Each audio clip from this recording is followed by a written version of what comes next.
লাঙ্গের আশা কইরা তোমার ভাতারের ভাত চাঙ্গে, লাঙ্গের আশা কইরা তোমার ভাতারের ভাত চাঙ্গে, তোমার লাঙ্গে ও তোমার লাঙ্গে গো মাঝ পথে নিয়া কুমর ভাঙ্গে।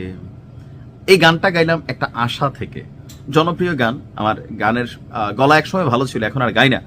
যাই হোক, কেন এই গানটা গাইলাম, এটার সাথে আমাদের ভিডিওর কোনো সম্পৃক্ততা নাই, জাস্ট হচ্ছে আশা থেকে। আশা, একটা মানুষ বাইচে থাকে তার জীবনে আশা এবং স্বপ্ন, ভালো আশা, ভালো স্বপ্ন, ভালো সময়, এই জিনিসগুলোর পেছনে। তো তদ্রূপ সে মানে কি বলে যে স্বরাষ্ট্রমন্ত্রী আসাদুজ্জামান খান কামাল, ওনাকে দিয়েই শুরু হতে যাচ্ছে ভারত বাংলাদেশের মধ্যে যে বন্দি বিনিময় চুক্তি আছে অথবা প্রত্যর্পণ চুক্তি আছে। আর এই চুক্তির প্রথম যিনি শিকার হচ্ছেন অথবা প্রথম যাকে বাংলাদেশে ভারত পাঠাবে সেটা হচ্ছে সাবেক স্বরাষ্ট্রমন্ত্রী আসাদুজ্জামান খান কামাল। তো এই ঘোষণা কি ভারত দিয়েছে?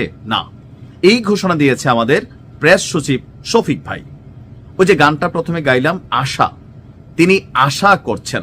এখন এই ধরনের খবরে জাতি হালকা খুশি হয়, এনটি আওয়ামী লীগ যারা তারা খুশি হয়, কিন্তু যারা একটু বিচক্ষণ মানুষ তারা পুরোটা নিউজ ভালো করে পড়লেই বোঝা যায় যে আমি আশা করতেছি একটা, কিন্তু আমার আশা যে পূরণ করবে সে কি জানে, নাকি মাঝপথে নিয়ে আমাকে ছাইরা দিবে, নাকি ভারত থেকে কোনো গ্রিন সিগন্যাল আসলো, কোন প্রেক্ষিতে আসলে এই কথাটা বললেন।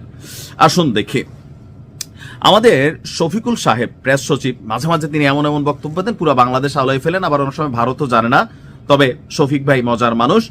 তিনি লিখছেন যে শেখ হাসিনা, আসাদুজ্জামান খান কামাল এবং জুলাই গণহত্যায় অভিযুক্ত বাংলাদেশের আওয়ামী লীগের নেতৃত্বকে বাংলাদেশের বিচার ব্যবস্থার মুখোমুখি করা হবে তিনি গভীরভাবে বিশ্বাস করেন। ওনার ক্ষমতা আছে আর কয়দিন, ওনাদের আর 2-3 মাস, তাদের আমলে হবে না। ভারত ইতিমধ্যে জানিয়েছে যে জুলাই গণহত্যার মামলায় সাজাপ্রাপ্ত হাসিনাকে প্রত্যর্পণের জন্য তারা আমাদের অনুরোধ পরীক্ষা করছে। শফিক ভাই, আপনি মাশাআল্লাহ অনেক বড় সাংবাদিক, কিন্তু আপনি এপির সাংবাদিক সম্ভবত ছিলেন।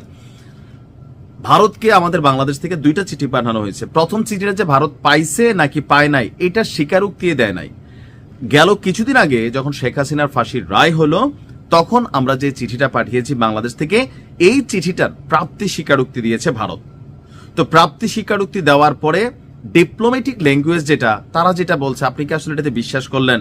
আপনার মতো একটু বিচক্ষণ সাংবাদিক নাকি না ধরেন ফেসবুকে জাতির একটু জানান দেওয়া দরকার, কারণ এটা তো সাধারণ মানুষ না, আপনি অসাধারণ, আপনি মেধা অসাধারণ, আপনার লেখনী সবকিছু মিলে যথেষ্ট বিচক্ষণ। তবে হয় সরকারে থাকলে এরকম আবল তাবল মাঝে মাঝে বলা লাগে। হ্যাঁ, আশা করা যাচ্ছে, কিন্তু ভারত কি এই আশা পূরণ করবে? একটা আওয়ামী লীগের সাধারণ নেতা হলে হয়তোবা ভারত তাদের কূটনৈতিক সম্পর্ক ঠিক রাখার জন্য বলিদান দিয়ে দেবে, কিন্তু শেখ হাসিনা এবং ধরেন আসাদুজ্জামান খান কামাল তাদেরকে আসলে কি ফেরত দিবে? আবার দিতেও পারে, কিন্তু শেখ হাসিনাকে ফেরত দিবেন এটা আপনি যেমন ভালো করে বোঝেন, বাংলাদেশের মানুষও ভালো করে বোঝে। আর যদি এমন হয় তাহলে অসম্ভব সম্ভব হয়ে যাবে, মানে একটা সুনামি টাইপের কিছু হবে। তো তিনি বলছেন যে আওয়ামী লীগের সাবেক স্বরাষ্ট্রমন্ত্রী আসাদুজ্জামান খান কামালকে শীঘ্রই দেশে ফিরিয়ে তার বিরুদ্ধে যেই রায় আছে সেই রায় কার্যকর করা যাবে বলে আশা করছেন। এখন এই আশার ভিত্তিটা কি? যে ভারত কেমন বলছে যে ঠিক আছে আমরা যাদের ব্যাপারে পাইছি, তো শেখ হাসিনার ইস্যুটা একটু পার্ট 2, আমরা দেখি 2-4টা আওয়ামী লীগের নেতা দেশে পাঠানো যায় কিনা, আপনাদেরকে দেওয়া যায় কিনা, বা আপনারা 10টা লিস্ট দিচ্ছেন তো সেখান থেকে ধরেন গ্রিন সিগন্যাল দিল যে হ্যাঁ এই মানুষগুলোর ব্যাপারে ভারত ভাবছে, পরীক্ষা নিরীক্ষা করছেন। এখন তিনি যেটা লিখছেন যে তিনি গভীরভাবে বিশ্বাস করেন যে এটা হবে। এখন ওনার জায়গা থেকে কি অবিশ্বাসের সুযোগ আছে? তিনি কি হতাশামূলক কোনো কথা বলার সুযোগ আছে? সরকারে আছেন, আপনাকে আশামূলক কথাই বলতে বলা হয়েছে, তাই না? তবে আসাদুজ্জামান খান কামালের ব্যাপারে আমার মনে হয় না, আর কি এটা আমার ব্যক্তিগতভাবে মনে হয় না, অ্যানালাইসিস কইরা যে ভারত তাকে অন্তত এই সরকারের হাতে দিবে। এখন তিনি যেটা লিখছেন বিচার হবে, সেটা কি এই আমলে হবে নাকি বিএনপির আমলে হবে নাকি অদূর ভবিষ্যতে হবে, সেইটাই সম্ভবত তিনি মিনস করছেন কোনো একদিন। কিন্তু তিনি কোনো একদিন লেখেন নাই, যার কারণে পাবলিক মনে করছে যে এখনই হয়ে যাবে। ভারত হয়তো কোনো চিঠির উত্তর দিছে, কিন্তু ভারতের পররাষ্ট্র মন্ত্রণালয় বলছে বাংলাদেশের প্রতি তাদের শ্রদ্ধা আছে, ডিপ্লোম্যাটিক ভাষা।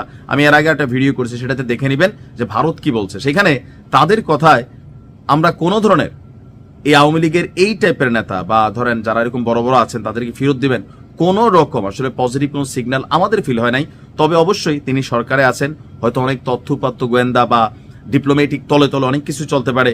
কেউ কেউ এটাও বলার চেষ্টা করছেন যে শেখ হাসিনা বা আওয়ামী লীগকে এই মুহূর্তে ভারত পালতেছে, আবার তাদেরকে দিয়েই পরবর্তী সরকারের সাথে তাদের ব্যবসাও হইতে পারে, যে হ্যাঁ এগুলারে পাঠাই দেই, সম্পর্কের অনন্য মাত্রা তৈরি করি, প্রমাণ করি যে আমরা শুধুমাত্র আওয়ামী লীগের সাথে না, আমরা বাংলাদেশের সাথে, এরকমও হইতে পারে, এটা অনেকে মনে করেন। বাট সময় বলে দিবে।